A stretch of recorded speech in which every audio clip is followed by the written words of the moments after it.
तो चलिए बच्चों, शुरुआत करते हैं halo alkanes and halo arenes की वीडियो नंबर 03 के अंदर।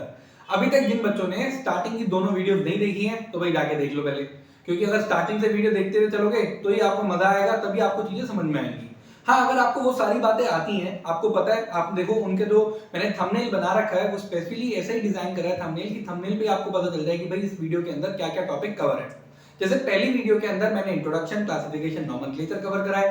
दूसरी वीडियो के अंदर मैंने nature of carbon halogen bond of halo alkanes and preparation methods of halo alkanes को कवर करा है। सारी चीजों को डिटेल में कवर करा है। जितना एनसीईआरटी का स्कोप है, जितना आपके सीबीएसई सिलेबस का स्कोप है, उससे 5-10% हमने ऊपर ही काम करा है। उससे कुछ नहीं छोड़ा है, कोई भी पॉइंट नहीं छोड़े हैं, चाहे वो एनसीईआरटी की कोई लाइन हो, कुछ भी बात हो। मैं लगातार अपने साथ अपने नोट्स रखता हूं जिसमें से मैं आपको चीजों को कोट करता चलता हूं।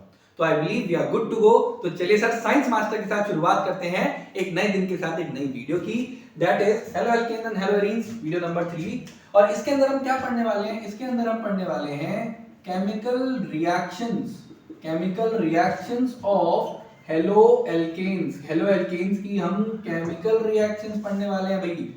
आ रही है बात समझ में? और ये अब थोड़ा सा लंबा चलने वाला है, ठीक है, क्योंकि हमें बहुत सारी चीजें इसमें डिटेल में पढ़नी होगी। कम से कम मान के चलो वीडियो नंबर 3 और 4 तो पक्का ही पक्का इसी के ऊपर रहने वाली है, chemical reactions of halo alkanes के ऊपर। हाँ, अगर ऐसा रहा कि उसके बाद भी एक वीडियो बनानी पड़ी, क्योंकि मुझे यहाँ पर आपको ऑप्टिकल आइसोमेरिज्म भी सिखाना होगा बेटा, आपको ऑप्टिकल एक्टिविटी के बारे में बताना होगा मुझे न्यूक्लियोफिलिक सब्स्टिट्यूशन रिएक्शंस के अंदर, तो शायद से वीडियो नंबर 5 भी इन्हीं के ऊपर होगी।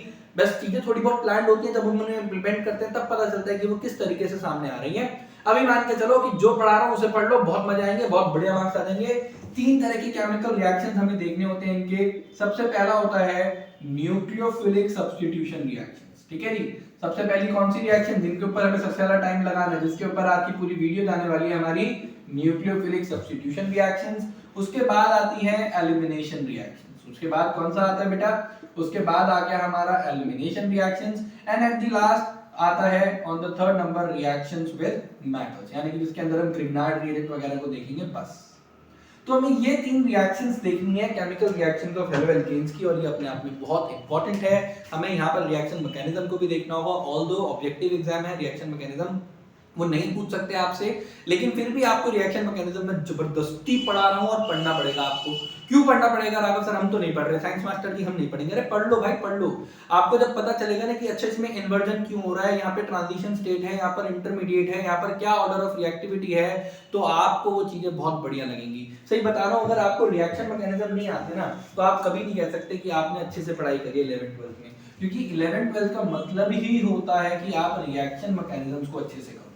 आ रही बात समझ में? ऑर्गेनिक केमिस्ट्री में, फिजिकल में मत कहना कि सर वहां तो कोई नहीं रिएक्शन मैकेनिज्म थी। लाला ऑर्गेनिक का चैप्टर चल रहा है तो ऑर्गेनिक की बात करेंगे। तो चलिए sir, chemical reaction of halo alkanes के अंदर थोड़ा सा ऐसे भी क्लिक कर लेते हैं, बोर्ड पे थोड़ी सी स्पीड ज्यादा बढ़ जाएगी, मजे आएंगे काम करने में। तो देखो जी, तो यहाँ पर हमें बात करनी है आज न्यूक्लियोफिलिक सब्स्टिट्यूशन रिएक्शन। ओके, तो इसके अंदर हम पहले देखेंगे आज दोनों मैकेनिज्म SN1 SN2, उसके बाद देखेंगे कुछ रिएक्शंस, और उसके बाद अब वो मुझे नहीं पता कि रिएक्शन भी इसमें पूरी हो पाएंगे नहीं हो पाएंगी पूरी वीडियो, क्योंकि बहुत लंबी वीडियो बनाने का भी ना फायदा नहीं होता कि मैं 2 घंटे 1.5 घंटे की वीडियो बना दूं, फिर वो फायदा नहीं है। फिर होता क्या है ना, बच्चों का कंसंट्रेशन ना वो बन नहीं पाता, वो तोड़ तोड़ के देखते हैं, वो तोड़ तोड़ के वो फील नहीं आती। पिक्चर तो हम देख लेंगे सर 3 घंटे की, वहां तो अपना अलग माहौल चलता है। वो आपकी गलती नहीं, हमारा ब्रेन ऐसी पैदा होता है, बड़ा जब हम हो रहे होते हैं तो हमारा ब्रेन ऐसी होता है, एंटरटेनमेंट हमें ज्यादा पसंद आ रहा होता है एजुकेशन से। तो रिएक्शन देखेंगे और लास्ट में हम इनका ऑप्टिकल कैरेक्टरिस्टिक यानी कि ऑप्टिकल आइसोमेरिज्म जैसा कुछ आता है यहाँ पर स्टीरियोकेमिस्ट्री, वो भी देखेंगे। ठीक है, तो आप मान के चलो आने वाली दोनों वीडियो इसी के ऊपर होने वाली है। ठीक है, आप मान के चलो आने वाली दोनों वीडियो इसी के ऊपर होने वाली है। चलिए, अब 2 तरह की न्यूक्लियोफिलिक सब्स्टिट्यूशन रिएक्शंस होती हैं। सबसे पहली होती है SN1 और दूसरी होती है SN2, राइट। इन दोनों का मैकेनिज्म देखेंगे तभी हमें पता चलेगा कि एक्चुअली दोनों में क्या डिफरेंस है। जो हमारे हेलो एल्केन्स की ऑर्डर ऑफ रिएक्टिविटी है, क्यों SN1 में टर्शियरी सबसे ज्यादा काम कर रहा है, क्यों SN2 में प्राइमरी सबसे ज्यादा काम कर रहा है, ये अपोजिट क्यों है, ये आपको उनके रिएक्शन मैकेनिज्म से ही समझ में आने वाला है। देखो बेटा, SN1 का क्या मतलब है? यूनिमॉलिक्यूलर। 1 का क्या मतलब है? यूनिमॉलिक्यूलर। 2 का क्या मतलब है? बायमॉलिक्यूलर। 2 का क्या मतलब बेटा? बायमॉलिक्यूलर। यूनिमोलिकुलर का मतलब है कि SN1 रिएक्शंस का जो रेट ऑफ रिएक्शन है वो सिर्फ और सिर्फ आपके एल्काइल हैलाइड की कंसंट्रेशन पे डिपेंड करता है, न्यूक्लियोफाइल की कंसंट्रेशन पे डिपेंड नहीं करता। इनको बोलते हैं फर्स्ट ऑर्डर रिएक्शन। क्या बोलते हैं बेटा इनको? इनको बोलते हैं first order reactions, class 12 chapter number 4 chemical kinetics के अंदर भी आप ये सारी चीजें कवर करोगे। ठीक है जी, आ रही है बात समझ में? अभी तो आपके फिजिकल केमिस्ट्री के खाली 2 चैप्टर आ रहे हैं ना, आपका सॉलिड स्टेट आ रहा है और सॉल्यूशन आ रहा है। टर्म 2 के अंदर इलेक्ट्रोकेमिस्ट्री आ रहा है, आपका केमिकल काइनेटिक्स आ रहा है, आप उसके अंदर देखोगे। अभी मैंने आपको ऊपर से एक बात बता दी है मोटा मोटी कि बेटा यूनिमोलिकुलर का क्या मतलब है कि जो रेट ऑफ रिएक्शन है वो सिर्फ किस पे डिपेंड कर रही है? वो सिर्फ और सिर्फ डिपेंड कर रही है कंसंट्रेशन ऑफ हेलोएल्कीन पर। किस पे डिपेंड कर रही है? कंसंट्रेशन ऑफ हेलोएल्कीन पर। ठीक है, आ रही बात समझ में? न्यूक्लियोफाइल कम है ज्यादा है कोई फर्क नहीं पड़ता, और ऐसी रिएक्शंस को फर्स्ट ऑर्डर रिएक्शंस भी बोलते हैं। बायोमोलिकुलर रिएक्शन, बाय मतलब दो, तो अब यहाँ पर दोनों की कंसंट्रेशन इंपॉर्टेंट है, न्यूक्लियोफाइल की भी कंसंट्रेशन इंपॉर्टेंट है और साथ साथ में आपके एल्काइल हैलाइड की भी कंसंट्रेशन इंपॉर्टेंट है। ठीक है, मतलब दोनों की कंसंट्रेशन पे डिपेंड करता है रेट ऑफ रिएक्शन, इसलिए हम इसको क्या बोलेंगे? इसलिए हम इसको बोलेंगे सेकंड ऑर्डर रिएक्शन। क्या बोलेंगे बेटा? Second order reaction.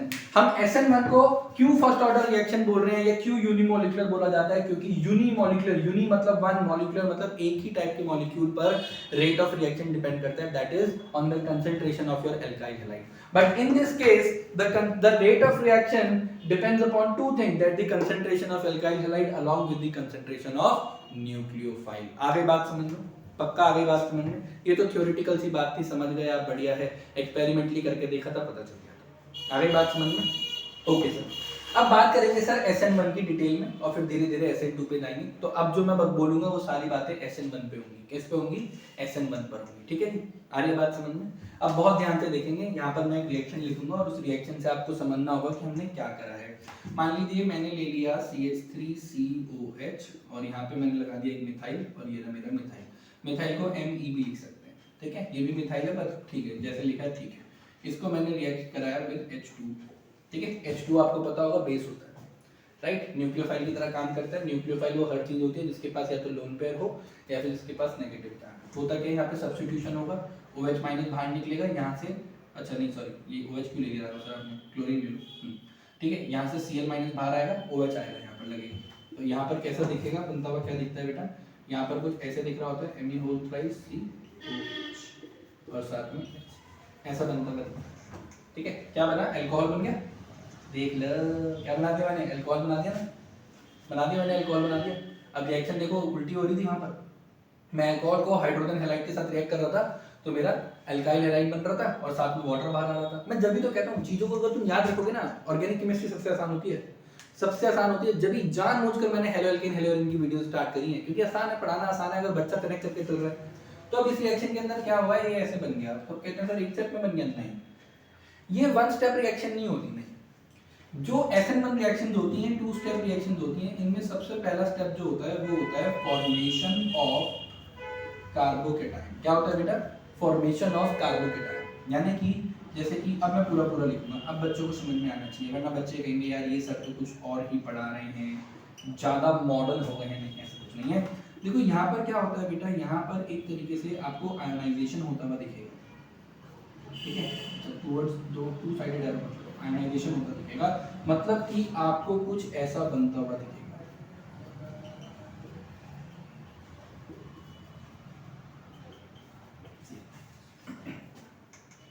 होता क्या है बेटा, ये जो रिएक्शन हो रही होती है ना, ये पूरी रिएक्शन किसी ना किसी पोलर प्रोटिक सॉल्वेंट की प्रेजेंस में होती है।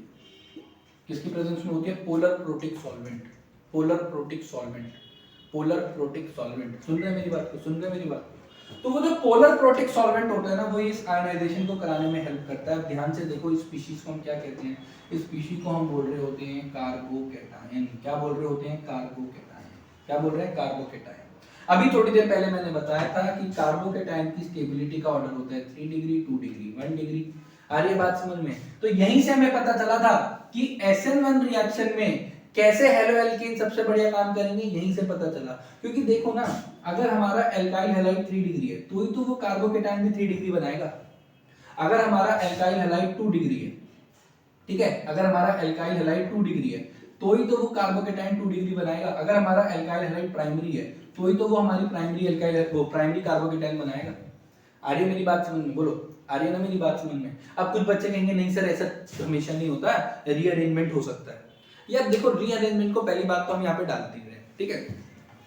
जो बच्चे कह रहे हैं बिल्कुल सही कह रहे हैं सर कि बहुत सारे केसेस में देखा जाता है कि अगर चेन थोड़ी बड़ी होती है, 3 कार्बन है, 3 कार्बन से ज्यादा बड़ी होती है, तो 99% केसेस में प्राइमरी कार्बोकेटाइन को हम रीअरेंजमेंट करके सेकेंडरी बना लेते हैं। बट सर याद रखना, अभी थोड़ा सा एक्स्ट्रा पॉइंट हो गया, रीअरेंजमेंट से कभी रेट ऑफ रिएक्शन अफेक्ट नहीं होती।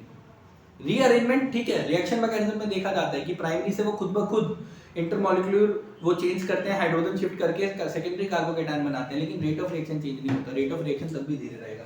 तो यहाँ पर आपने देखा पहली स्टेप के अंदर क्या हुआ, फॉर्मेशन ऑफ कार्बोकेटाइन। पहले स्टेप के अंदर क्या हुआ, फॉर्मेशन ऑफ कार्बोकेटाइन, ठीक है। अब ये जो कार्बोकेटाइन है, अब स्टेप 2 के अंदर देखो क्या होगा। स्टेप 2 के अंदर होता है बेटा अटैक ऑफ न्यूक्लियोफाइल। क्या होता है बेटा, अटैक ऑफ न्यूक्लियोफाइल। तो अब इसके ऊपर अटैक करा जाएगा, ठीक है। अब इसको ऐसे लिख दो छोटा छोटा, ठीक है। इस पे पॉजिटिव चार्ज है, इस पे मान लीजिए भाई वाटर है, वाटर कौन सा न्यूक्लियोफाइल देगा, OH माइनस देगा। तो अब ये क्या बन जाएगा, अब ये बन जाएगा कुछ इस तरीके से। आ गई बात समझ में? रिएक्शन हो गई कंप्लीट, बोलो रिएक्शन हो गई कंप्लीट। तो यानी कि SN1 रिएक्शन 2 स्टेप में चल रही है। पहला स्टेप क्या कहता है बेटा, पहला स्टेप कहता है फॉर्मेशन ऑफ कार्बोकेटाइन। दूसरा स्टेप क्या कहता है बेटा, अटैक ऑफ इनकमिंग न्यूक्लियोफाइल। ये जो कार्बोकेटाइन है क्या है, रिएक्शन इंटरमीडिएट है। रिएक्शन इंटरमीडिएट स्टेबल होते हैं, आइसोलेटेबल होते हैं, मतलब कि ये स्टेबल भी होगा, आप इसे आइसोलेट भी कर सकते हो। ये स्टेबल होगा, याद रखेगा, क्योंकि अभी SN2 में बताऊंगा, एक दूसरा नाम लूंगा ट्रांजिशन स्टेट, वो स्टेबल नहीं होती, ये स्टेबल होती है। कार्बोकेटाइन स्टेबल होते हैं। कार्बोकेटाइन जैसा बन रहा है उसी से हमें पता चला कि अच्छा SN1 रिएक्शन में कैसे हेलो एल्केन चाहिए, टर्शियरी चाहिए। सबसे बढ़िया होता है टर्शियरी हेलो एल्केन, सबसे बढ़िया काम करता है। उसके बाद सेकेंडरी आता है, लास्ट में प्राइमरी आता है। ऐसा क्यों हो रहा है, ऐसा क्यों हो रहा है, क्योंकि एक्चुअली इस SN1 रिएक्शन का जो रिएक्शन इंटरमीडिएट है वो कार्बोकेटाइन। कार्बोकेटाइन का स्टेबिलिटी ऑर्डर होता है सबसे ज्यादा टर्शियरी, फिर सेकेंडरी, फिर प्राइमरी।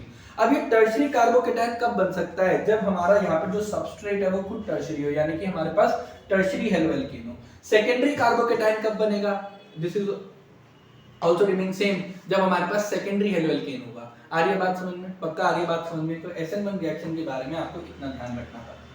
SN1 रिएक्शन के बारे में आपको इतना ध्यान रखना है, SN1 में 1 का मतलब होता है यूनिमॉलिक्यूलर, यूनिमॉलिक्यूलर मतलब यूनि मतलब 1, मॉलिक्यूलर का मतलब होता है मॉलिक्यूल, मॉलिक्यूलर का मतलब होता है मॉलिक्यूल, यानी कि केवल एक ही मॉलिक्यूल पे उसका रेट ऑफ रिएक्शन डिपेंड करता है, that is on the concentration of alkyl halide.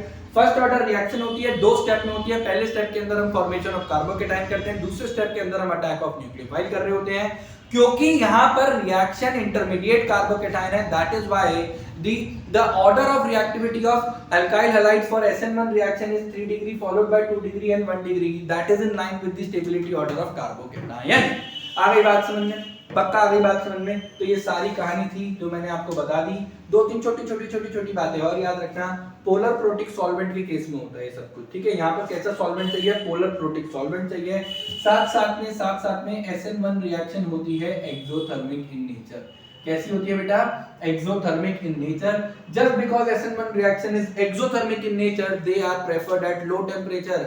याद रखिए, थर्मोडायनेमिक के हिसाब से, थर्मोकेमिस्ट्री के हिसाब से, एक्सोथर्मिक रिएक्शन जिनके अंदर हीट बाहर आ रही होती है वो हमेशा लो टेम्परेचर पे बढ़िया काम करते हैं। सराउंडिंग का लो टेम्परेचर होगा तो हीट का मूवमेंट जल्दी जल्दी होगा, टेम्परेचर जल्दी जल्दी, वो हीट जल्दी जल्दी मूव करेगी, रिएक्शन जल्दी जल्दी फॉरवर्ड मूव करेगी। आगे बात समझ में? पक्का आ गई बात समझ में? हो सकता है पेपर में कोई पूछे, वैसे पूछेगा नहीं कि बताओ कार्बोकेटाइन की हाइब्रिडाइजेशन, तो याद रखना sp2 होता है। क्या होता है, sp2 हाइब्रिडाइजेशन होती है। और कैसी स्पीशी होती है, प्लेनर, ट्राइगोनल प्लेनर होते हैं। आगे बात समझ में? कैसी होती है, ट्राइगोनल प्लेनर, ठीक है। तो इतनी बातें मुझे लगता है कि काफी रहती हैं रिएक्शन मैकेनिज्म को, और जब पूछ भी नहीं है, सब्जेक्टिव एग्जाम भी नहीं है, तो इतना काफी होता है। बस ये ध्यान रखना होता है कि कौन सी रिएक्शन 1 स्टेप है, 2 स्टेप है, रिएक्शन इंटरमीडिएट क्या है, क्योंकि रिएक्शन इंटरमीडिएट का स्टेबिलिटी ऑर्डर ही हमें सारी बातें आगे की बताने में हेल्प करेगा कि भाई जो हमारा जो एल्काइल हैलाइड है वो कैसा लेना है, वो कैसा लेना है। और यहाँ पर सॉल्वेंट कौन सा लिया है, पोलर प्रोटिक। याद रखिएगा, सॉल्वेंट कौन सा लिया है हमने, पोलर प्रोटिक। प्रोटिक मतलब क्या होता है, प्रोटिक का मतलब होता है बेटा जो H+ आयन दे सके, जो H+ आयन दे सके वो होते हैं पोलर प्रोटिक सॉल्वेंट। पोलर मतलब जो उनके जो पोलर प्रोटिक होते हैं ना, इनके पास एक प्रॉपर्टी होती है डाइइलेक्ट्रिक। डाइइलेक्ट्रिक का मतलब होता है बॉन्ड तोड़ना। आपने देखा था यहाँ पे कार्बन क्लोरीन बॉन्ड टूट रहा था, क्लीवेज हो रहा था, बॉन्ड क्लीवेज हो रहा था, तो वो पोलर प्रोटिक की ही प्रॉपर्टी थी, डाइइलेक्ट्रिक वो कर रहा था। आगे बात समझ में। और एक चीज और मैं बताना भूल गया, सॉरी, SN1 रिएक्शन जो होती है वो हमेशा वीक बेस की प्रेजेंस में होती है। Water is a weak base, ठीक है, water is a weak base. Weak base की प्रेजेंस में होगी, कार्बोकेटाइन फॉर्मेशन होगा, एल्काइल हैलाइड का जो ऑर्डर है 3 डिग्री 2 डिग्री 1 डिग्री होगा, साथ साथ में एक्सोथर्मिक रिएक्शन रहेगी ये हमारी, और 2 स्टेप रिएक्शन है, कार्बोकेटाइन बन चुका है, और बाकी तो कोई और बात इतनी खास थी नहीं। और बाकी इसका स्टीरियोकेमिस्ट्री वो हम बाद में देखेंगे, जब ऑप्टिकल आइसोमेरिज्म हम इसका डिस्कस करेंगे कि न्यूक्लियोफिलिक सब्स्टिट्यूशन रिएक्शन में क्या इनका स्टीरियोकेमिकल कैरेक्टरिस्टिक रहती है, तब देखेंगे। अदरवाइज अगर ऐसे बोल देता हूँ फिर बाद में समझा दूंगा। कायरल कार्बन है तो यहाँ पर रेसिमाइजेशन देखा जाता है। अगर हमें कोई भी कंपाउंड मिल जाए जो कायरल कार्बन वाला हो तो रेसिमाइजेशन आ जाता है। रेसिमाइजेशन क्या होता है क्या नहीं होता है सब पढ़ाऊंगा, डोंट वरी, बस साथ बने चलो, ऐसी साथ बने चलो। चैनल को मेरे साइंस मास्टर को सब्सक्राइब करो। ये सिर्फ मेरा चैनल नहीं है, आपका भी है, आपका लर्निंग प्लेटफॉर्म है, मेरा टीचिंग प्लेटफॉर्म है। सब्सक्राइब करो, शेयर करो और जेन्युइन सब्सक्राइबर्स ऐड करो। चलो आ जाओ, वापस आ जाओ, आगे बात भी प्रमोट करना। Weak base carbocation 3 degree 2 degree 1 degree exothermic, और इसके अलावा कोई और बात, और कोई बात नहीं। बस ये याद रखना, रेट ऑफ रिएक्शन डिपेंड करता है सिर्फ और सिर्फ एल्काइल हैलाइड की उस पर, ठीक है, कंसंट्रेशन पर। न्यूक्लियोफाइल से कोई फर्क नहीं पड़ता, चाहे वो कम हो वो ज्यादा हो, इसलिए F1 कहा जाता है। 1 का क्या मतलब है? 1 का मतलब है यूनिमोलिकुलर, ठीक है सर। आई बिलीव इतना रिवीजन काफी होता है, आगे बढ़ सकते हैं। Now we are good to go with SN2। SN2 के बारे में याद रखिएगा, बायोमोलिकुलर रिएक्शन की जो रेट ऑफ रिएक्शन जो है, सॉरी, वो किस किस पे डिपेंड कर रहा है? कंसंट्रेशन ऑफ एल्काइल हैलाइड और concentration of nucleophile. Second order reaction कहा जाता है। अब दोनों भाइयों के अंदर एक चीज कॉमन है, दोनों एक्सोथर्मिक है, ठीक है। कैसे हैं? दोनों एक्सोथर्मिक है, याद रखना, दोनों एक्सोथर्मिक है। अब अपोजिट बात है, स्ट्रॉन्ग बेस के प्रेजेंस में होगा, स्ट्रॉन्ग बेस KOH, ठीक है, methoxy group, nitrate group, cyanide group, वो सब चीजें, वो सब चीजें स्ट्रॉन्ग बेस के प्रेजेंस में होगा। ये रिएक्शंस कॉन्सर्टेड रिएक्शन होती है। कैसी रिएक्शंस होती है? Concerted reactions. कॉन्सर्टेड रिएक्शंस वो होती है जो 1 स्टेप रिएक्शन है, एक ही स्टेप में काम खत्म, एक ही स्टेप में काम खत्म। स्टीरियोकेमिस्ट्री की बात करूं तो ये इन्वर्जन शो करते हैं। डोंट वरी माय फ्रेंड्स, अभी ये इन्वर्जन, रेसिमाइजेशन, PPL क्या होती है, एटॉमिसिटी क्या, वो सॉरी, सिमेट्री, एसिमेट्री, कायरलिटी, अकायरलिटी, सारी चीजें सिखाने वाला हूँ, सारी चीजें सिखाने वाला हूँ धीरे धीरे, ठीक है। अब ये सारे पॉइंट्स होते हैं। अब मान लो जैसे मैंने एक मॉलिक्यूल ले लिया, कुछ इस तरीके से एक मॉलिक्यूल ले लिया, ठीक है, 3D स्ट्रक्चर दिखाते हैं, टेट्राहेड्रल, पता है ना टेट्राहेड्रल स्ट्रक्चर होता है, ठीक है।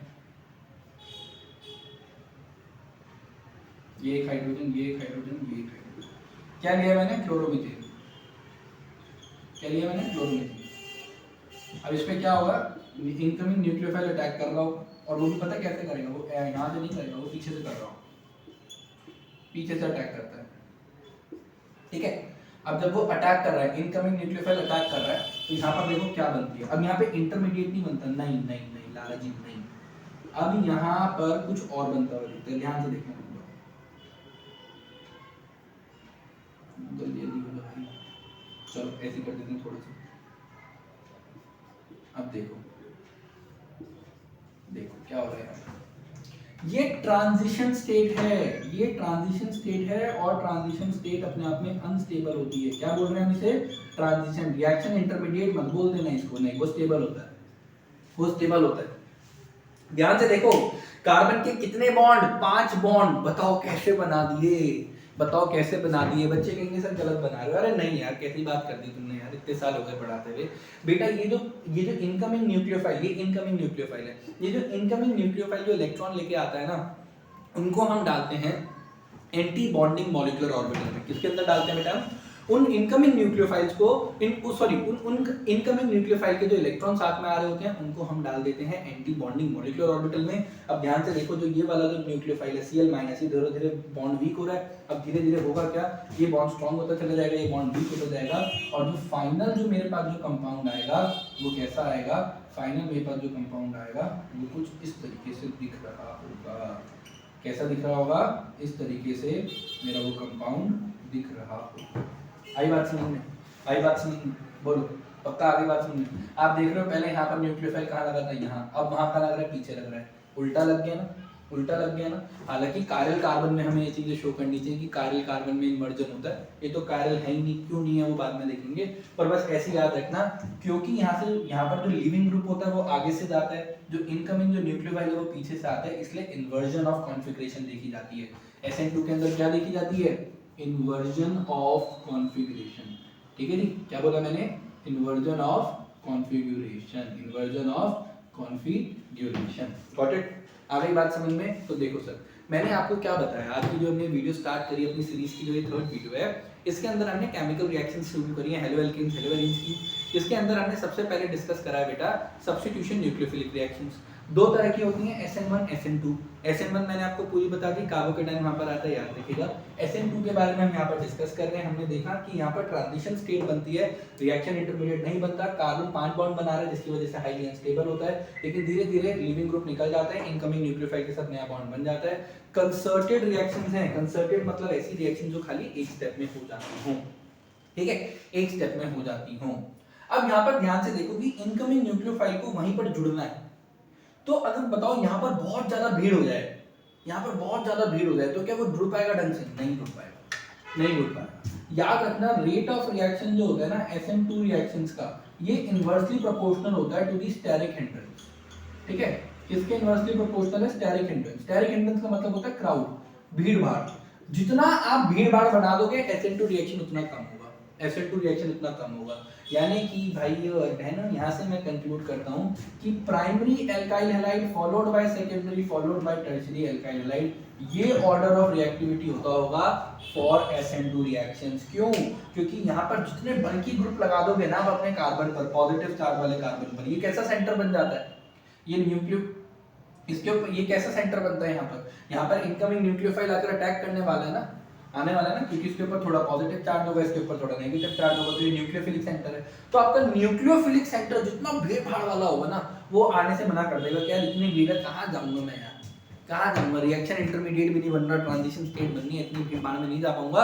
याद रखना SN2 रिएक्शंस में rate of reaction is inversely proportional to the steric hindrance. Steric hindrance यानी कि भीड़ भाड़, जितनी ज्यादा भीड़ भाड़ होगी उतना कम रिएक्शन होगा। प्राइमरी तो फिर भी बहुत अच्छे से शो करता है, टर्शियरी अगर एल्काइल हैलाइड ले लोगे ना, करेगा ही नहीं शो। फिर वो कहेगा कि मैं तो SN1 दिखाऊंगा, क्योंकि SN1 के अंदर क्या होता है? SN1 के अंदर बेटा आपका जो टर्शियरी एल्काइल हैलाइड है वो अच्छा रिएक्शन शो कर रहे होते हैं। ठीक है, आ गई बात समझ में? ये सारी बातें आपको सिर्फ रिएक्शन मैकेनिज्म से ही आ सकती हैं।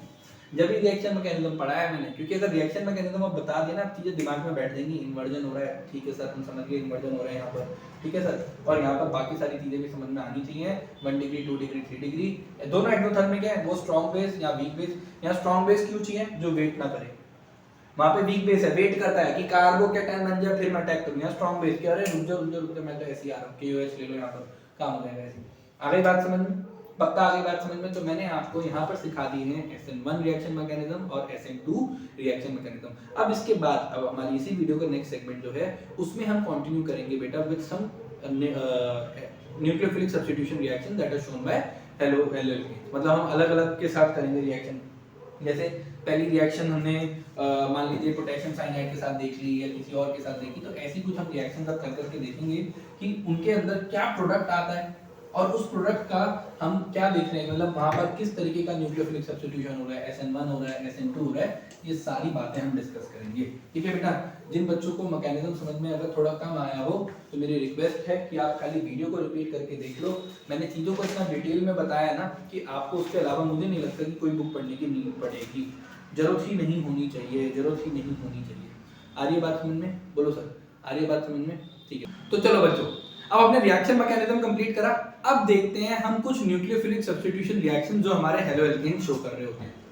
अब देखो हम क्या करेंगे, अलग अलग न्यूक्लियोफाइल के साथ रिएक्शन देखेंगे और फिर हमें ये याद रखना होगा कि कौन सा न्यूक्लियोफाइल जब अटैक करता है हमारे हेलो एल्केन पे, हमारे सबस्ट्रेट पर, तो वो किस तरीके का प्रोडक्ट बना के देता है। तो सबसे पहला होगा substitution of halogen by hydroxy group. ठीक है, बाय हाइड्रोक्सी ग्रुप। अब इसके अंदर क्या होता है, इसके अंदर बनता है बेटा फॉर्मेशन ऑफ अल्कोहल। क्या बनता है बेटा? Formation of alcohol. और अल्कोहल का नाम सुनते ही अगर सर हमारे तो चेहरे पे चमक आ जाती है, अरे बेशर्मो सुधर दवंडर ये हो, hydroxy group formation of alcohol बना रहा है सर। अब देखो यहाँ पर क्या होता है, यहाँ पर या तो हम यूज करते हैं सर जैसे कि हमने KOH यूज कर लिया, ठीक है, एक्वस, या फिर हमने यूज कर लिया silver oxide, aqueous silver oxide, तो सिल्वर ऑक्साइड ये होता है, इसको मोइस्ट सिल्वर ऑक्साइड कहते हैं। अब अगर मान लीजिए हम यहाँ पर कोई भी एल्काइल हैलाइड रिएक्ट करें, क्या रिएक्ट करें, कोई भी एल्काइल हैलाइड रिएक्ट करते हैं, तो यहाँ पर क्या होता है, देखो यहाँ पर ये ऐसे बाहर चला जाएगा, यहाँ पर ये ऐसे बाहर चला जाएगा। अब बहुत ध्यान से देखना, यहाँ पर थोड़ा बॉइलिंग वगैरह का सिस्टम रहता है तो हीट वगैरह करना पड़ेगा। तो यहाँ पर क्या बना, अल्कोहल बन गया और साथ में हमें मिल गया पोटेशियम हैलाइड। यहाँ पर क्या हुआ, अल्कोहल बन गया और यहाँ पर हमें क्या मिल गया, सिल्वर हैलाइड। ठीक है जी, जैसे मान लीजिए मैंने ले लिया CH3CH2Br, ठीक है, ब्रोमोइथेन ले लिया मैंने, KOH एक्वस है, ठीक है जी, एक्वस अल्कली, बॉइलिंग होती है तो इसीलिए ये बनता है ROH, यानी कि सर अब तो पूरा लिख दो, इथेनॉल बन गया CH3CH2OH और साथ में बन जाएगा सोडियम ब्रोमाइड। अब एक चीज यहाँ पर देखने की है कि यहाँ पर जो न्यूक्लियोफाइल आ रहा है वो क्या आ रहा है बेटा, यहाँ पर न्यूक्लियोफाइल आ रहा है OH-, और ये एक कैसा न्यूक्लियोफाइल होता है, ये होता है भैया बहुत स्ट्रॉन्ग।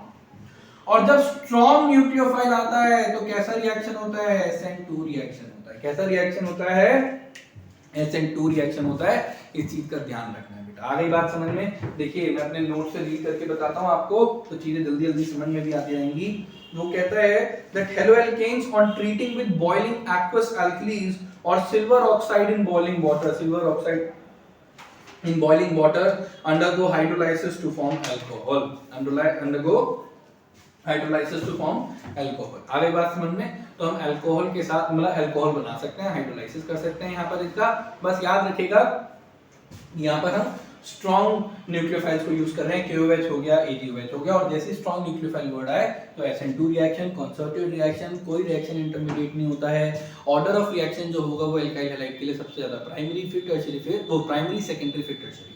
तो इसलिए आप देखना मैं यहाँ पर एग्जांपल जितने भी दूंगा वो आपको प्राइमरी वाले दूंगा जिनके अंदर SN2 रिएक्शन हो रही होगी।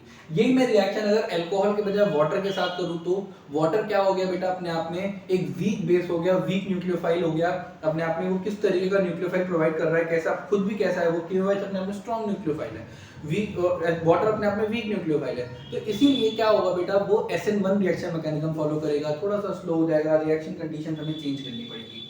चलिए जी, अब यहाँ पर हमने सबसे पहला देख लिया that substitution of halogen by, बोलिए, substitution of halogen by hydroxy group. अब उसके बाद हमें देखनी है दूसरा, ठीक है। अब ऐसे आगे बढ़ना है, धीरे धीरे करके आगे बढ़ना है। और जैसे जैसे हम आगे बढ़ रहे हैं आपको क्या याद रखना है कि हम किससे सब्स्टिट्यूशन करके क्या बना रहे हैं। जैसे हम नेक्स्ट केस के अंदर हम सब्स्टिट्यूशन करेंगे एल्कोक्साइड के साथ, किसके साथ करेंगे, एल्कोक्साइड के साथ करेंगे। और इससे क्या होता है, फॉर्मेशन ऑफ ईस्टर।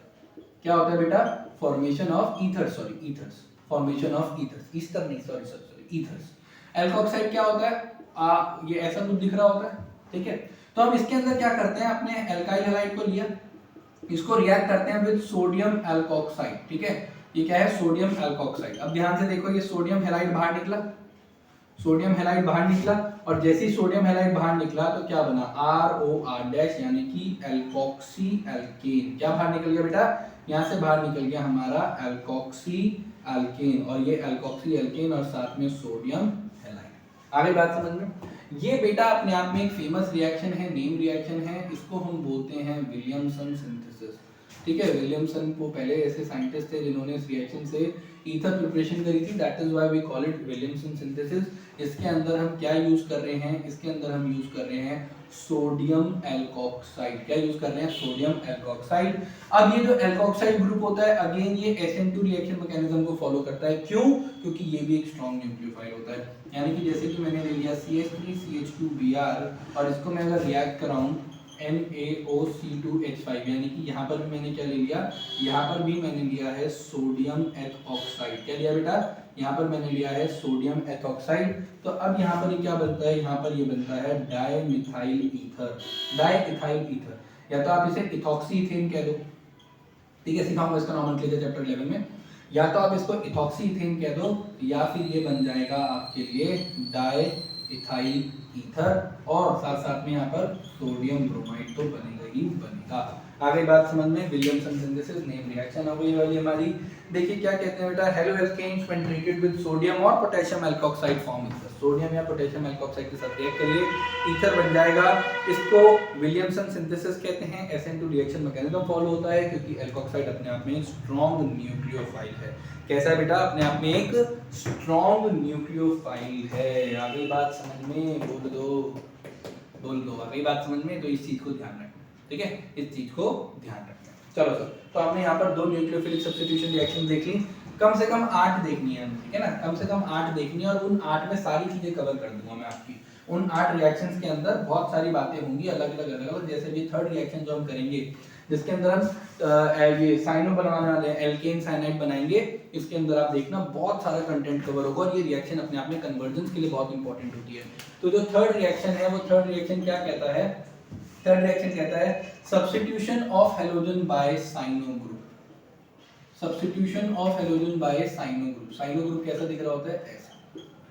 इसके अंदर हम क्या करते हैं, अपने एल्काइल हैलाइड को लिया और उसको किसी मेटल साइनाइड के साथ रिएक्ट कर दो, पोटेशियम साइनाइड वगैरह के साथ रिएक्ट कर देते हैं, और ये होना चाहिए अल्कोहलिक, और हम इसको करते हैं हीट। अब ये बन गया हमारा, ये देखो, ये इसे क्या बोलते हैं, इसे एल्काइल नाइट्राइल भी बोलते हैं, इसे एल्काइल नाइट्राइल भी बोलते हैं, या साइनो एल्केन भी बोल सकते हैं, ठीक है, you can call it either.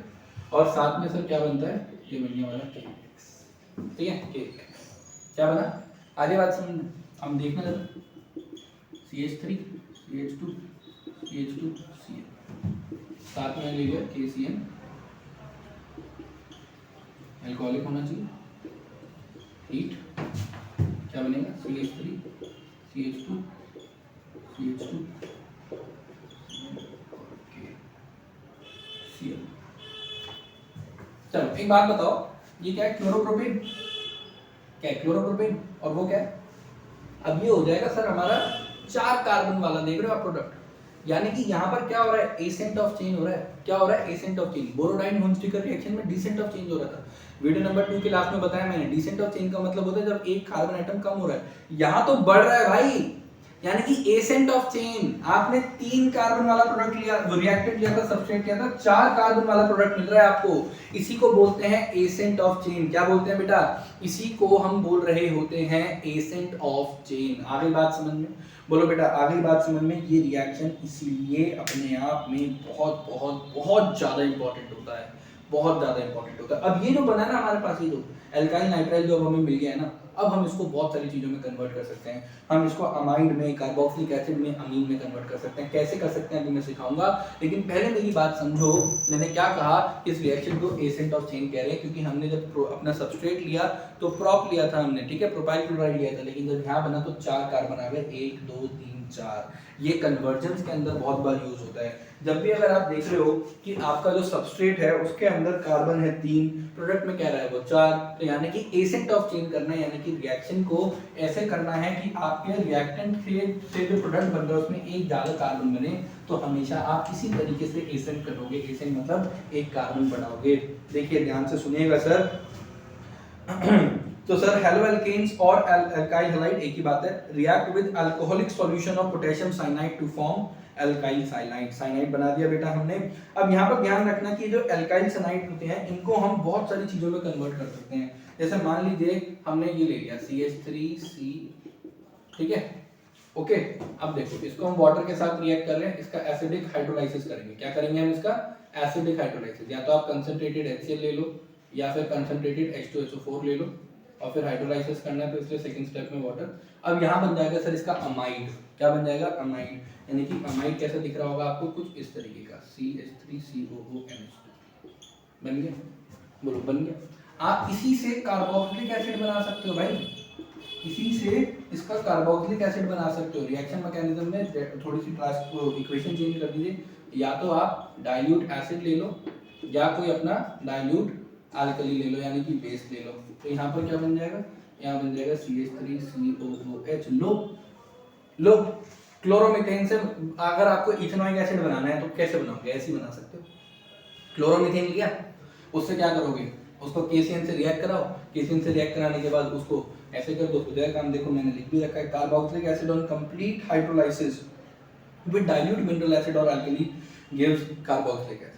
आगे बात समझ में। अब ऐसे ही आप बेटा इसका प्राइमरी अमीन भी बना सकते हो, जैसे आपने ले लिया CH3C, ठीक है। अब ये हाइड्रोजन सप्लाई करता है, रिडक्शन हो रहा होता है, हाइड्रोजनेशन हो रहा होता है, और ये हम करते हैं सोडियम ओवर C2H5OH की प्रेजेंस में, तो यहाँ पर हमें क्या मिलता है CH3 और साथ में CH2NH2। बताइए, बताओ बन गया प्राइमरी अमीन।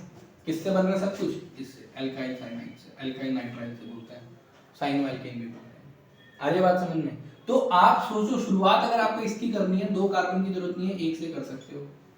प्रोडक्ट में हमेशा क्या आ रहे हैं? 2 कार्बन आ रहे हैं, यही तो कमाल है। इसी को बोलते हैं एसेंट ऑफ चेन। क्या बोलते हैं बेटा? इसी चीज को बोला जाता है ascent of chain. The reaction of alkyl halides with potassium cyanide gives us a convenient method for increasing the length of the carbon chain by 1 carbon atom at a time, that is for ascending the homolog series। आई बात समझ में? बताओ बेटा बताओ, आगे बात समझ में। पूरी साफ भाषा में लिखा है, जिन्हें नहीं समझ में आया समझा देता हूँ।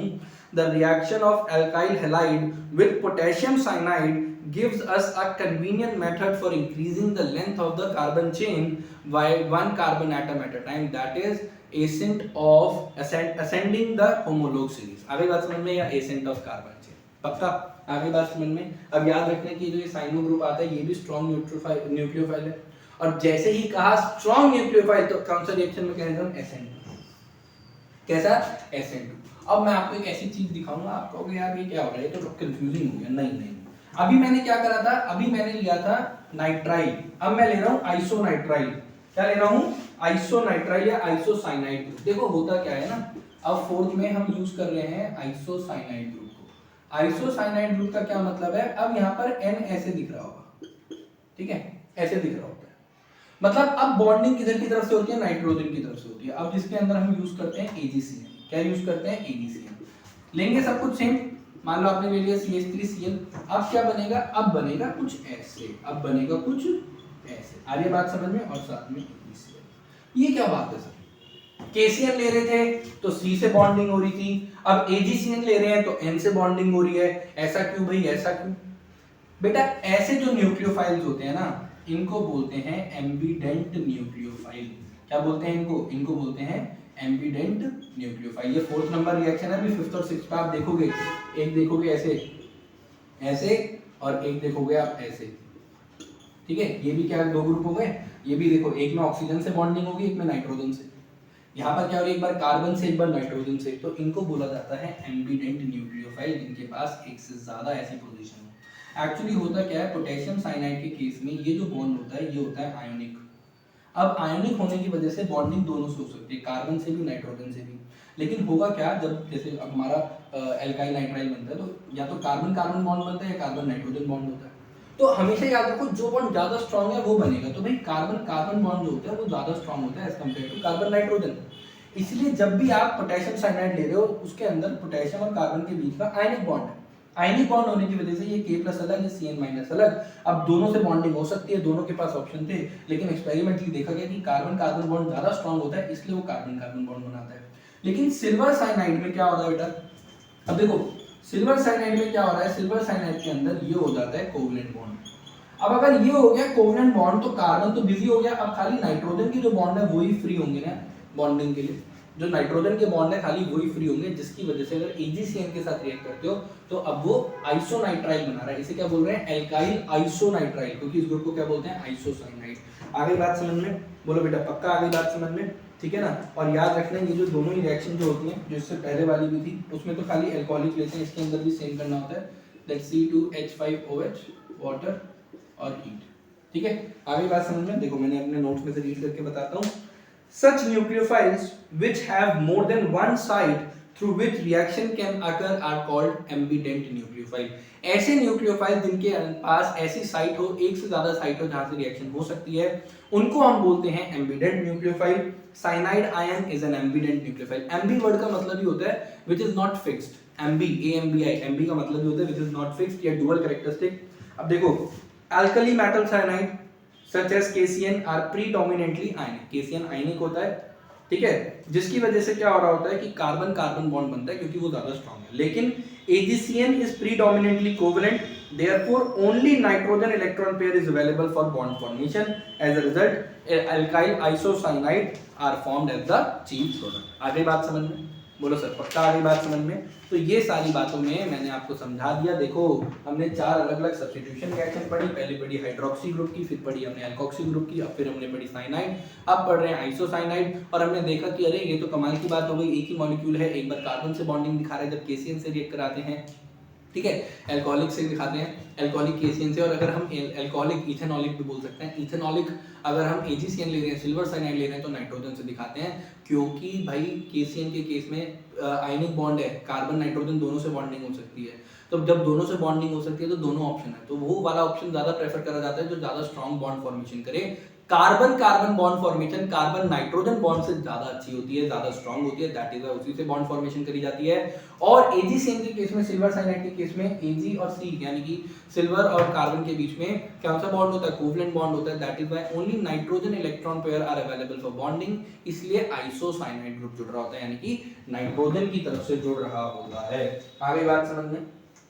पक्का आगे बात समझ में? ऐसे ही अब हमारी 5th और 6th रिएक्शन भी ऐसी रहने वाली है, नाइट्राइल ग्रुप और नाइट्रो ग्रुप, नाइट्राइल ग्रुप और नाइट्रो ग्रुप। एक के अंदर O से बॉन्डिंग होगी, दूसरे के अंदर NO2 से बॉन्डिंग होगी। इसका रीजन क्या होता है? अब देखो एक का रीजन मैंने समझाया, इसके अलावा एक का तो आप भी ढूंढो। आ रही है बात समझ में? तो जब नाइट्राइल ग्रुप से होता है, ये 5th नंबर हो गया नाइट्राइल। अब जब नाइट्राइल ग्रुप से होता है तो इससे क्या बनता है? इससे होता है फॉर्मेशन ऑफ एल्काइल नाइट्राइड्स। इससे अब हमें मिलेगा formation of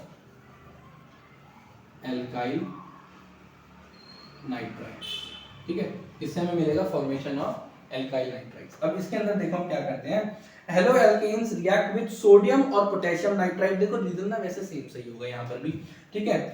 hello alkane react with sodium और potassium nitrite to form alkyl nitrites. अब इसके अंदर क्या होता है, जैसे हमने ले लिया RX यानी कि हमारा कोई वो हो गया। अब यहाँ पर इस तरीके का होता है, ये सोडियम, ये हो गया हमारा सोडियम नाइट्राइड या पोटेशियम नाइट्राइड। जैसे मान लो मैंने यहाँ पे सोडियम नाइट्राइड ले लिया। अब यहाँ पर किस चीज की बॉन्ड फॉर्मेशन होगी? अब यहाँ पर एल्काइल नाइट्राइड इस तरीके का दिखेगा और साथ में बन जाएगा पोटेशियम हाइड्राइड, सॉरी सोडियम लिया था ना राघव सर आपने, ठीक है। बोलो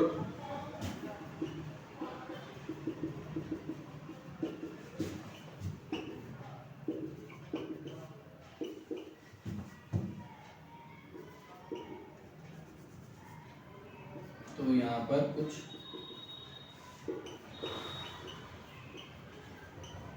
ऐसे, ठीक है। आगे बात समझ में? तो ये 5th ग्रुप था नाइट्राइड। अब मैं इसे बिना रब करे आपको एक चीज दूसरी दिखाना चाहूंगा जिससे आप कंपेयर कर सको। अब हम करेंगे नाइट्रो ग्रुप, यही वाला ग्रुप है लेकिन बॉन्डिंग अलग तरीके से हो रही है, बॉन्डिंग अब अलग तरीके से। अब इसके अंदर क्या हम सर अभी भी सोडियम वगैरह यूज करेंगे? अब चीजें बदल जानी चाहिए। अब चीजें क्यों बदल जानी चाहिए? अब हम लेंगे सिल्वर वाला, ठीक है ना। अब सिल्वर के अंदर बॉन्डिंग फिर दोबारा ऑक्सीजन से होती है, और अब आपको समझ में आ गया होगा कि वो वाली कैसी थी, ये वाली कैसी थी, आयनिक, ये वाली कैसी है। अब ये हो गई हमारी कोवलेंट, सेम रीजन रहते हैं। आगे बात समझ में? मैंने इसलिए कहा था अपने आप ढूंढना, पर मैंने बता दिया, अच्छा इंसान है ना मैं। तो अब यहाँ पर क्या हो रहा होता है, अब जो यहाँ पर जो सिल्वर से ही बॉन्ड, वो नाइट्रोजन ही बचता है बॉन्डिंग के लिए, तो वो बॉन्डिंग कर लेता है और साथ में बनता है सिल्वर ब्रोमाइड।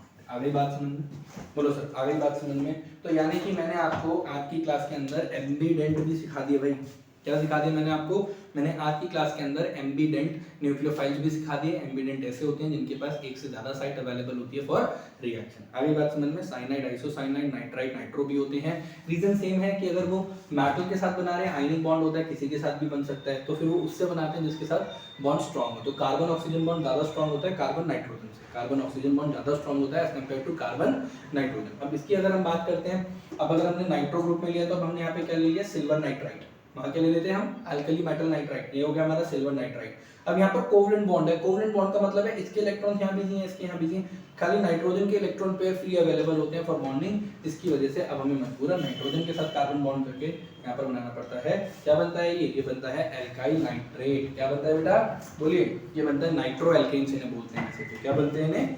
एल्को वो nitro alkanes. So when an aqueous ethanol solution of haloalkane, aqueous ethanol solution of haloalkane is heated with silver nitrate, a nitro group is formed, और SN2 रिएक्शन है क्योंकि ये स्ट्रॉन्ग होते हैं।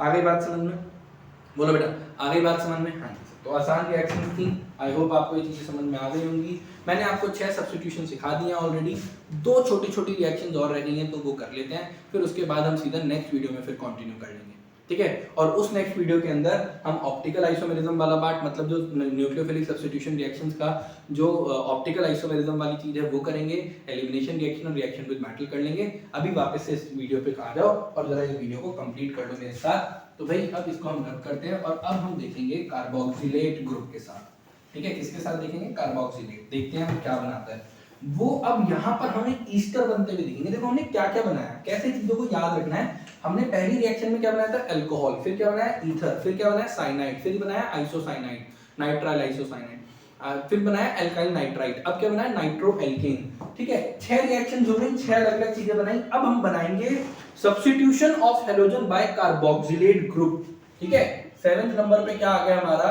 अभी आ गया कार्बोक्सिलेट ग्रुप, ठीक है जी, कार्बोक्सिलेट ग्रुप। और यहाँ पर दोबारा से वही लेंगे जो बोरोडाइन हुंसडीगर रिएक्शन में लिया था, silver salt of fatty acid. देखो इसमें क्या है? Halo alkanes form esters, ester बनाएंगे when heated with an ethanolic solution of silver salt of fatty acid. तो यानी कि यहाँ पर हमें क्या देखने को मिलेगी? हम यहाँ पर देखेंगे फॉर्मेशन ऑफ ईस्टर्स, ठीक है, फॉर्मेशन ऑफ ईस्टर्स। मान लीजिए मैंने यहाँ पर ले लिया CH3, CH2, COO और Ag। अब यहाँ पर मैंने ले लिया एल्काइल हैलाइड, ठीक है। ध्यान से देखो, ये तो हुआ ही नहीं रहा सर, यहाँ को तो लगाओ और ये हो गया मेरा, ये हो गया मेरा, क्या हो गया? ये सिल्वर प्रोपेनोएट। क्या हो गया? Silver propanoate. इसकी स्पेलिंग पता नहीं क्यों मुझे बचपन से ऐसी आती है, सिल्वर प्रोपेनोएट। अब यहाँ पर क्या हो रहा होगा? अब AgH तो बाहर आ जाएगा, सिल्वर हैलाइड, और अब यहाँ पर ये देखो CH3, CH2, COO और R, ठीक है। ये क्या बन गया? ये बन गया हमारा O तो लगा हो गया एल्काइल प्रोपेनोएट, ठीक है जी, ये बन जाएगा हमारा एल्काइल प्रोपेनोएट। आ गई बात समझ में? तो इस तरह की रिएक्शंस होती हैं, इथेनॉलिक सॉल्यूशंस होते हैं, हीट कर रहे होते हैं, तो यानी कि इथेनॉल की प्रेजेंस में और हीट, राइट। आगे बात समझ में? तो हेलो एल्केन्स फॉर्म ईस्टर, देख लो भाई ईस्टर बन रहा है ना, COOR, ये ईस्टर फंक्शनल ग्रुप होता है COOR। यहाँ पे जो भी आएगा उसे, जो ऑक्सीजन के साथ डायरेक्टली बॉन्डेड होता है उसे एल्काइल के साथ बोल देते हैं। तो यहाँ पे मान लो अगर मिथाइल होता तो मिथाइल प्रोपेनोएट, इथाइल होता तो इथाइल प्रोपेनोएट, ब्यूटाइल होता तो ब्यूटाइल प्रोपेनोएट, जो भी होता तो हम लिख सकते थे। अब ये वाली जो रिएक्शंस होती हैं, haloalkanes form esters when heated with an ethanolic solution of silver salt of fatty acid। आ गई बात समझ में? बोल दो बोल दो बोल दो बोल दो। आ गई बात समझ में? आई होप आपको ये चीजें समझ में आ गई होंगी। मैंने अभी तक 7 टाइप्स की सब्स्टिट्यूशन रिएक्शन सिखा दी है। एक लास्ट सब्स्टिट्यूशन रिएक्शन और करेंगे, that is Hofmann ammonolysis. Hofmann ammonolysis अच्छी रिएक्शन है, नेम रिएक्शन है। हम वहां पर बेसिकली अमीनो ग्रुप यानी कि अमोन NH3 के साथ रिएक्शन शो करते हैं और हम बढ़िया चीज बनाएंगे, प्राइमरी अमीन, सेकेंडरी, फिर टर्शरी और लास्ट में तो एक क्वाटरनरी सॉल्ट भी बना देंगे। क्या बना देंगे बेटा? एक लास्ट में एक क्वाटरनरी सॉल्ट भी बना के दिखाऊंगा मैं आपको। 8 and the last that is substitution by amino group, ठीक है, अमीनो ग्रुप। इसमें फॉर्मेशन ऑफ अमीन्स हो रहा है। अब मैं ये नहीं बता सकता कि कैसे कैसे आ रहा है, दिखा रहा हूँ पूरा, उसमें देखो कि प्राइमरी अमीन कैसे बना। देखो जैसे CH3 CH2Br, ठीक है, CH3 CH2Br। अब इसके साथ हमारा क्या रिएक्ट कर रहा है? इसके साथ रिएक्ट कर रहा है अमोनिया। तो मैं अमोनिया को NH3 ना लिख के HNH2 लिख रहा हूँ, जिससे मैं आपको टूटती हुई दिखा सकूँ चीजें। और ये होता है C2H5OH की प्रेजेंस में, और हम इसे करेंगे हीट। अब देखो कैसे टूट रहा है ये, ठीक है। तो अब आपके पास क्या आ गया? आपके पास आ गया CH3 CH2 NH2। आपको दिख रहा है ये प्राइमरी अमीन है भाई, राइट, ये प्राइमरी अमीन है। लेकिन ये रिएक्शन यहाँ नहीं रुकता, ये रिएक्शन चलता जाएगा। देखो कैसे, फिर दोबारा एक मॉलिक्यूल यहाँ पे आ गया हमारे पास, अब फिर चीजें टूटेंगी। अच्छा यहाँ पर HBr भी बना है, ठीक है। अब एक और हाइड्रोजन डिस्प्लेस हो जाएगा और अब कुछ ऐसा बनता हुआ दिखेगा, CH3 CH2 whole twice NH और साथ में HBr, ठीक है। अब इधर की तरफ आते हैं, दोबारा सेम चीज, C2H5OH हीट, CH3 CH2Br। अब क्या बनता हुआ दिखेगा? CH3 CH2 whole thrice N। अब दिख रहा है आपको टर्शियरी अमाइन हो गया, बोलो ये क्या था हमारा सेकेंडरी अमाइन था, नाइट्रोजन 2 कार्बन के साथ जुड़ा है डायरेक्टली तो सेकेंडरी, 1 के साथ जुड़ा था तो प्राइमरी, तीसरे केस में 3 के साथ जुड़ गया तो सेकेंडरी। अब भी नहीं रुकता भैया, चलता जाएगा OH हीट और CH3 CH2 Br। अब देखो क्या बनेगा, बनेगा CH3 CH2 होल 4 और यहाँ पर अब ये और ये N-Br+। इसे बोलते हैं क्वाटरनरी सॉल्ट। क्या बोलेंगे बेटा इसको, इसे बोलेंगे क्वाटरनरी सॉल्ट। क्या बन गया ये, टेट्रा इथाइल अमोनियम ब्रोमाइड। क्या बोलेंगे बेटा इसको, इसको बोलेंगे हम टेट्रा इथाइल, 4 इथाइल ग्रुप लग गए इसलिए टेट्रा इथाइल अमोनियम ब्रोमाइड। क्या बोलेंगे बेटा, टेट्रा इथाइल अमोनियम ब्रोमाइड। ठीक है, और ये अपने आप में कैसा सॉल्ट है, ये अपने आप में एक क्वाटरनरी सॉल्ट है बेटा। ठीक है जी, आगे बात समझ में। ठीक है, ये अपने आप में एक क्वाटरनरी सॉल्ट है। इस पूरे प्रोसेस के लिए एक नाम होता है, दैट इज हॉफमैन अमोनोलाइसिस। ठीक है जी, क्या बोलते हैं इसे हम, हॉफमैन अमोनोलाइसिस, हॉफमैन अमोनोलाइसिस। याद रखिएगा, ये रिएक्शन अपने आप चलती रहती है, इसके अंदर हम primary amine, secondary, tertiary, quaternary salt पर जाकर रुकते हैं। बस मुझे लगता है कि इतनी सब्स्टिट्यूशन रिएक्शंस काफी हैं। तो आज का ये जो हमारा जो वीडियो नंबर 3 था ना सीरीज का हेलो एल्केन्स हेलो एरीन्स का, इसमें हमने सब्स्टिट्यूशन न्यूक्लियोफिलिक जो first type of chemical reaction होती है that is shown by halo alkanes, उसके अंदर हमने काफी सारी चीजें देखी, हमने उनका मैकेनिज्म देखा, हमने देखा SN1 और SN2 कैसे डिफरेंट हैं दोनों के अंदर, क्या अल्काइल हैलाइड की रिएक्टिविटी कैसे अलग हो जाती है, स्ट्रॉन्ग बेस वीक बेस दोनों एक्सोथर्मिक होते हैं, दोनों के अंदर एक के अंदर रिएक्शन इंटरमीडिएट बनता है, SN1 के अंदर कार्बोकेटायन, SN2 के अंदर सिर्फ ट्रांजिशन स्टेट बनती है। और फिर हमने अलग अलग तरीके की हमने रिएक्शंस देखी, चाहे वो हाइड्रोक्सी ग्रुप की थी, एल्कोक्साइड की, cyano, isocyano, nitrite, nitrate, carboxylate और लास्ट में हमने देखी अमीनो, यानी कि इसके अंदर हमने क्या करा, यहाँ पर हमने क्वाटरनरी सॉल्ट तक बनाया।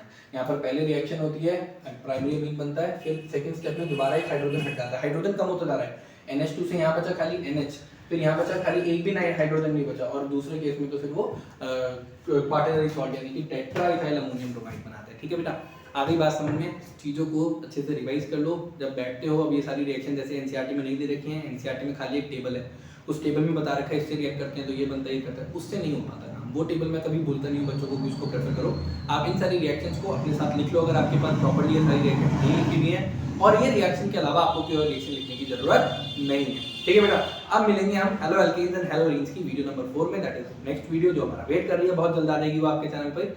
ठीक है, so happy learning with science master, good.